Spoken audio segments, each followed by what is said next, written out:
नमस्कार, पंजाब केसरी देख रहे हैं आप। मैं हूं आपके साथ शुभिता। आज से चैत्र नवरात्रों की शुरुआत हो चुकी है और अलग अलग जन्म तिथियों को पैदा हुए जो जातक हैं उनके मनों में ये तमाम सवाल होंगे कि कैसे इन 9 दिनों में माँ के जो विभिन्न रूप हैं उनको कौन सा उपाय अपनाकर उनको प्रसन्न करना है। ऐसे में आपके तमाम सवालों के जवाब आज के हमारे इस वीडियो में आपको मिलने वाले हैं। इसके लिए हमारे साथ इस वक्त स्टूडियो में मौजूद हैं एस्ट्रोलॉजर आशु मल्होत्रा जी। सबसे पहले आपका बहुत बहुत स्वागत है। नमस्कार मैम, और नमस्कार सभी दर्शकों को, और आप सभी को नवरात्रों की बहुत बहुत शुभकामनाएं। और आज से ही हमारा विक्रमी संवत भी बदला है। विक्रमी संवत 2080 खत्म होके विक्रमी संवत 2081 शुरू हुआ है। और आज हम आपको माँ के 9 रूपों में किस ग्रह की क्या हमने उपाय करने हैं उसकी जानकारी देंगे। जी बिल्कुल। आशु जी, जिस तरह से आपने कहा आज से शुरुआत हो चुकी है, तो हम जन्म तिथियों के हिसाब से ही चलेंगे। तो सबसे पहले मैं चाहती हूँ कि आप 1, 10, 19 और 28 तिथि को जो पैदा हुए जातक हैं उनके बारे में बताइए कि उनको कौन से वो ऐसे उपाय अपनाएं जिनसे माँ की असीम कृपा उन पर बरसे। जी जी, जरूर जी। तो मैं आपको ये बताना चाहता हूँ कि जो लोग 1, 10, 19 और 28 को पैदा हुए हैं, इनका जो जोड़ है तिथि का वो 1 नंबर आता है। और इसके जो कारक ग्रह हैं वो सूर्य हैं। और 9 रूपों में जो माता रानी का इसमें रूप है वो सबसे पहला रूप है माँ शैलपुत्री। शैलपुत्री जी हिमालय की देवी, हिमालय की पर्वत की पुत्री हैं। और वो उनका नाम शैल है। शैल का अर्थ होता है ऊंचाई, शिखर। तो जो लोग इन तिथियों में पैदा हुए हैं और जिनकी कुंडली में सूर्य के अशुभ फल हैं, तो वो माँ शैलपुत्री जी को आटे के बने हुए जो हमारे जैसे हलवा है वो उनको अर्पण करें, गुड़ अर्पण करें, और मालपूड़े जो मीठे होते हैं वो माँ शैलपुत्री जी को अर्पण जरूर करें। और मैं आप सभी को ये जानकारी देना चाहता हूँ कि हर राशि वाला हर माता के रूप को एक कमल का फूल जरूर अर्पण करे। उसके साथ साथ इस पे आपको बहुत ज़्यादा कृपा होगी। जो लोग इन तिथियों में पैदा हुए हैं उनको आने वाले समय में ऊंचाई मिलेगी, चाहे वो किसी भी क्षेत्र में वो कार्य कर रहे हैं। तो ये तिथि वाले ये माँ शैलपुत्री जी को इन चीज़ों को अर्पण करें। जी बिल्कुल। आते हैं 2, 11, 20 और 29 तारीख को जो पैदा हुए जातक हैं उनके बारे में भी बताइए। जी जी, मैं आपको ये जानकारी दूंगा कि जो लोग 2 तारीख को और 11 तारीख को और 20 तारीख को और उसके बाद 29 तारीख को पैदा हुए हैं, जो इनके कारक ग्रह हैं वो हैं चंद्रमा।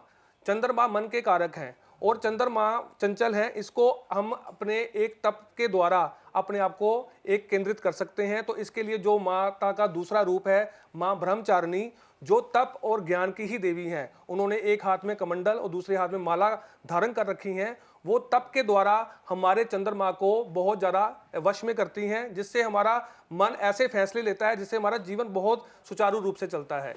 तो जो जिन लोगों की तिथि जो मैंने बताई है वो तिथि है जो जिनकी चंद्रमा से कारक है तिथि, तो वो माता को दूध से बनी हुई मिठाई जरूर अर्पण करें। इससे उनको बहुत ज़्यादा मनोकामनाएं पूर्ण होंगी। उनका मन बिल्कुल अच्छे निर्णय लेगा, शांत रहेगा। और खीर का भोग लगाने से बहुत ज़्यादा आपको शांति मिलेगी और आपके आने वाले समय में कार्य बनेंगे। तो ये आप उपाय करके देखें, आपको बहुत लाभ होगा। जी, आगे बढ़ते हैं और जानते हैं 3, 12, 21 और 30 तारीख को जो पैदा हुए जातक हैं उनके लिए क्या उपाय। जी जी, जरूर बताऊंगा जी मैं।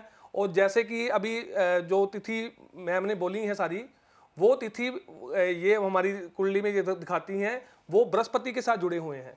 तो बृहस्पति जिनकी कुंडली में ये 3, 12 और उसके बाद जो तिथि 21 है और 30 है, ये इसका कारक जो है वो देवगुरु बृहस्पति हैं।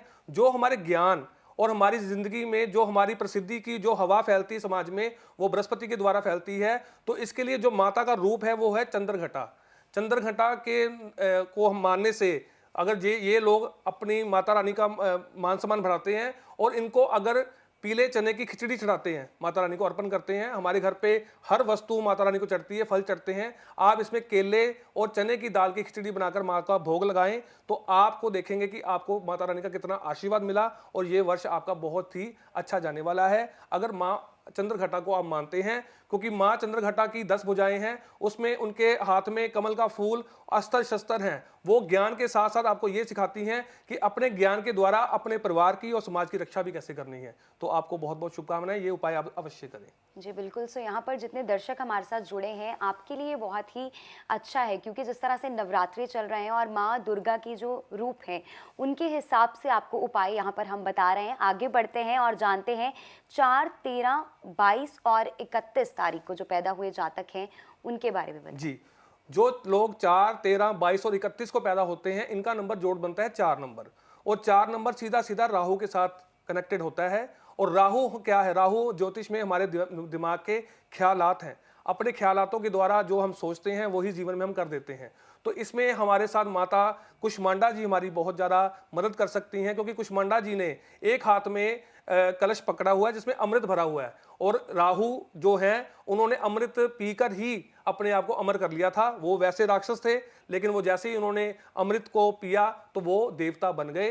तो यहाँ पे अगर आपका राहु बिगड़ा हुआ है, आपके फैसले बिगड़े हुए हैं। राहु कब बिगड़ता है? जब आप बिना किसी की सलाह से कोई फैसला लेते हैं, आपको लॉसेस होते हैं। अगर आपको ऐसा हो रहा है, और ससुराल पक्ष भी हमारा राहु है, जिन लोगों का अपने ससुराल पक्ष से नहीं बनती, उनका राहु बिगड़ा हुआ है, तो वो माँ कुष्मांडा जी को जरूर नारियल चढ़ाएं। नारियल क्या है? वो राहु है, उसके ऊपर लाल मोली बांध दें, वो माता रानी को अर्पण करें, आपके ऊपर बहुत ही ज़्यादा आशीर्वाद मिलेगा। इसके साथ आप काले गुलाब जामुन चढ़ाएं, वो भी गिनती आप 4 और 4 इसके साथ ही कर लें अपनी डेट ऑफ बर्थ से, 4, 13, 22 और 31 ऐसे जोड़ में आप माता रानी को गुलाब जामुन अर्पण करें। आपका राहु कंट्रोल में होगा और आपको लाभ देगा। जी, यूं ही नहीं कहते कि जो अंक हैं उनमें भी रहस्य छुपा हुआ है, जी, जीवन का जी। रहस्य। आगे बढ़ते हैं, अब जानते हैं 5, 14 तारीख और 23 तारीख जी। इन इन दिनों में जिनका जन्म हुआ है उनके बारे में बताएं। जी जी, जो 5, 14 और 23 को पैदा होते हैं, उनका नंबर बनता है, उनका जो कारक ग्रह है वो बुध है।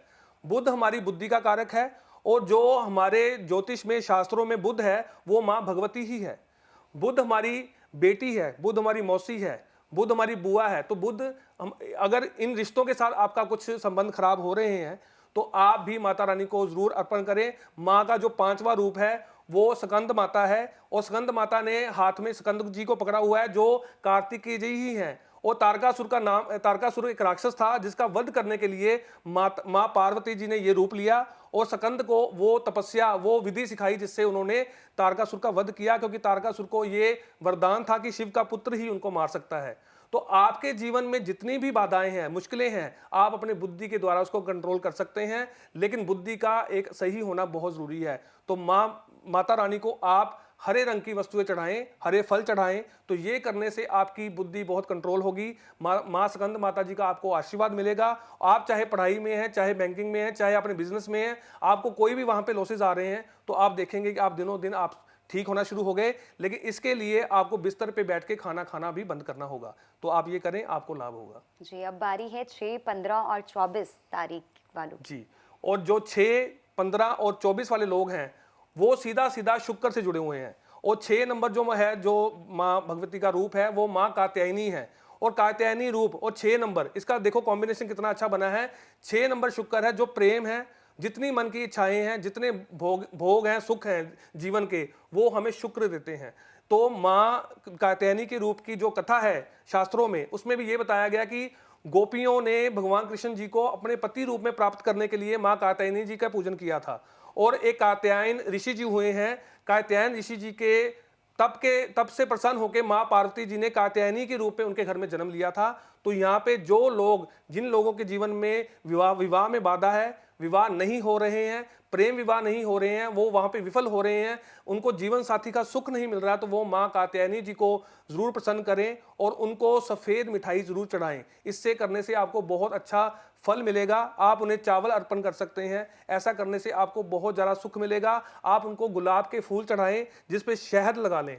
गुलाब के 6 फूल लें, उन पे शहद लगा के माँ कात्यायनी जी को अर्पण करें। आपको अपने वैवाहिक सुख में, आपको जीवन में जो सुख है, उनमें आपको बढ़ोतरी मिलेगी। तो ये आप उपाय करके देखें। जी, ज़रूर ये जो उपाय हैं वो आप अपनाएं और माता रानी की कृपा जो है ज़रूर पाएं। अब आते हैं 7, 16 और 25 तारीख को पैदा हुए जातकों के बारे में। जी ज़रूर। जी, जिनकी 7, 16 और 25 है, ये सीधी सीधी केतु से कनेक्टेड है। और ज्योतिष और शास्त्रों में केतु को बोला गया है मोक्ष का कारक। केतु हमारा लड़का है, केतु घर में रखा हुआ कुत्ता है। तो ऐसे लोगों को अगर अपने जीवन में बच्चों की तरफ से कोई तकलीफ आ रही है, यानी उनके अगर बेटा है तो वो तरक्की नहीं कर पा रहा, तो वो माँ का जो 7वां रूप है, माँ कालरात्रि, उनका पूजन करने से आपकी सारी बाधाएं खत्म होंगी। क्योंकि कालरात्रि का आप नाम ही देख लें कि उनके अंदर वो शक्ति है कि वो हर बंद द्वार, अगर वो हजारों सालों से भी बंद द्वार है ना आपका, तो वो माँ कालरात्रि अपनी एक ही शक्ति से उसको खोल देती हैं। तो इतनी शक्ति माँ कालरात्रि में है। और माँ का जो 7 को अंक है वो केतु का है, वो मोक्ष भी देता है। अगर आप दिल से जुड़ जाएं भक्ति के साथ तो माँ कालरात्रि साक्षात आपको हर दर्शन भी दे सकते हैं सपने में और आपकी हर मनोकामना पूर्ण कर सकते हैं। इसमें क्या करें, आप कालरात्रि जी का जप जिस दिन उनका नवरात्रा 7वां आए तो रात को उनका जप आसन पे बैठकर करें, क्योंकि ज्योतिष में बोला गया है जो आसन है वो केतु है और आपका नंबर भी केतु का ही है। आसन पे बैठ के आप जप करेंगे, आपके ऊपर माँ की असीम कृपा होगी। यहाँ भी आप माता रानी को नारियल जरूर अर्पण करें, क्योंकि उनको वो नारियल बहुत पसंद है, वो जरूर अर्पण करें। और तिल, काले तिल अर्पण कर सकते हैं हम, और साथ में गुलाब जामुन मिठाई आप उनको अर्पण करें, आपके ऊपर बहुत कृपा होगी। जी, आगे बढ़ते हैं और अब बारी है 8, 17 और 26 तारीख वाले जातकों की। जो 8, 17 और 26 वाले लोग हैं उनके लिए इस समय, इस वर्ष में तो बहुत ज़्यादा उनको खुशखबरी मिलने वाली है, क्योंकि विक्रमी संवत 2081 के जो 13 अप्रैल से मंत्री बनने जा रहे हैं वो शनि बनने जा रहे हैं। और 8, 17 और जो 26 के जो कारक हैं वो भी शनि देव ही हैं। लेकिन मैं आपको ये बताना चाहता हूँ जिनकी भी डेट ऑफ बर्थ ये है, ये बहुत मुकाम अच्छा पाते हैं, लेकिन धीरे धीरे, क्योंकि शनि बहुत धीरे चलते हैं तो धीरे ही देते हैं। और इनके जो 8वीं जो हमारी माता जी हैं उनका रूप है महागौरी।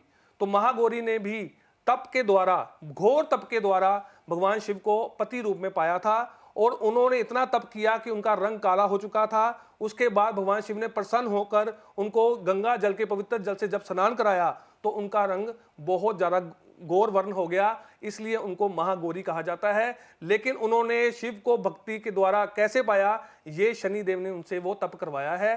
तो ऐसे डेट ऑफ बर्थ वाले लोग अगर महागौरी को का जाप करें, उनको कमल के फूल अर्पण करें, उनको हर तरह के सफ़ेद फूल अर्पण करें, उनको गुलाब के फूलों की माला पहनाएं, उनको इत्र अर्पण करें, इत्र जो जिससे माँ भगवती प्रसन्न हो और आपकी सारी मनोकामनाएं पूर्ण करें। ये करने से आपको बहुत ज़्यादा आगे जाके तरक्की मिलेगी। लेकिन अगर आपको बड़ा काम करना है तो आपको धैर्य रख के आगे बढ़ना होगा। ये 8 नंबर वालों के लिए मेरी एक हिदायत है। जी, तो ये थी 8, 17 और 26 वालों को जो उपाय बताए गए हैं। अब बारी आती है 9, 18 और 27 तारीख को पैदा हुए जातकों की। जी, तो 9, 18 और 27 इसके जो कारक ग्रह हैं वो हैं मंगल, और हमारे ज्योतिष में नवग्रह हैं, उनके जो सेनापति हैं वो भी मंगल हैं। तो नवम रूप जो माता रानी का है वो सिद्धिदात्री है। जैसे मैंने अभी 7 नंबर की बात की थी महाकाली की, वहां से आपके हर तरह के द्वार खुलते हैं, चाहे आपने कोई सिद्धि भी लेनी हो तो सिद्धिदात्री सिद्धि देने वाली हैं। तो आप ये सुन लीजिए कि माँ सिद्धिदात्री से 8 तरह की सिद्धियां लेने के लिए भगवान शिव ने खुद उनकी तपस्या की है। तो ऐसी माँ भगवती इतनी शक्तिशाली है, जिनकी डेट ऑफ बर्थ 9, 18 और 27 बनती है, जिस दिन ये अपना जोश खत्म कर दे, जिंदगी से हार जाएं, तो इनका मंगल खराब हो गया। तो आपको माँ सिद्धिदात्री को मानना चाहिए, उनको शहद अर्पण करना चाहिए, उनको मीठे चावल अर्पण करना चाहिए। तो ये जो रंग डाल के मीठे चावल बनाते हैं वो आप माता रानी को अर्पण करें, तो आपके ऊपर माँ सिद्धिदात्री इतनी कृपा करेंगी कि आप आगे बढ़ेंगे। और आपके लिए भी ये खुशखबरी इसलिए है कि 9, 18, 27 के जो कारक मंगल हैं वो ही आज से मंगल राजा बने हैं पूरी दुनिया पर, पूरे साल भर के लिए। तो आप ये उपाय कर लें, पूरा साल आपके लिए है। मेरी शुभकामनाएं आपके साथ हैं। तो सबके लिए मैं बताना चाहता हूँ कि हम सब क्या कर सकते हैं। जैसे कि हम माता रानी का वहाँ पे खेतरी बीजते हैं, कलश स्थापना करते हैं, नवग्रह में हम नवरात्रि रखते हैं, घर में वो भोजन सात्विक बनता है, जो हमारे परहेज होते हैं वो रखने बहुत ज़रूरी हैं। और जब भी मैंने देखा है ज्योतिष में, तो मैक्सिमम लोग जो हमारे हिंदुस्तान से हैं वो बिस्तर पे बैठ के खाना खाते हैं। तो आप ये 9 दिन तो छोड़ ही दीजिए कि बिस्तर पे बैठ के आपने पानी भी नहीं पीना। अगर आप ये करने में कामयाब हो गए तो आप देखेंगे 9 दिन बाद आपके ऊपर भगवती कैसी कृपा करेगी और आपका जीवन बहुत सफल होगा। जी, व्रत को लेकर भी कुछ ऐसी बातें हैं जो ध्यान में रखनी चाहिए? जी हमारे देखिए, हमारे जो ईश्वरीय रूप हैं, भगवान शिव हो, माँ भगवती हो, गणेश जी हो, हमारे जो ईश्वरीय हमारे देवता हैं, वो कभी भी हमारे ऊपर कोई ऐसा बंधन नहीं डालते कि ऐसा करो ऐसा करो। आप अपने दिल से उनको मान लीजिए, चाहे एक फूल ही चढ़ा दीजिए, तो आपकी वहाँ पे मनोकामना पूर्ण अवश्य होती है। लेकिन हमें अपने सात्विक रहने के लिए कुछ नियम होते हैं, उन्हें जरूर अपनाना चाहिए। जी, बहुत बहुत शुक्रिया हमारे साथ जानकारी साझा करने के लिए। उम्मीद है आप सबके लिए भी ये जो उपाय आज हमने इस लाइव में आप तक पहुंचाए हैं, यहाँ पर बातचीत की, आपको भी अच्छा लगा होगा। ऐसे ही और तमाम वीडियोस के लिए आप जुड़े रहिए पंजाब केसरी के साथ।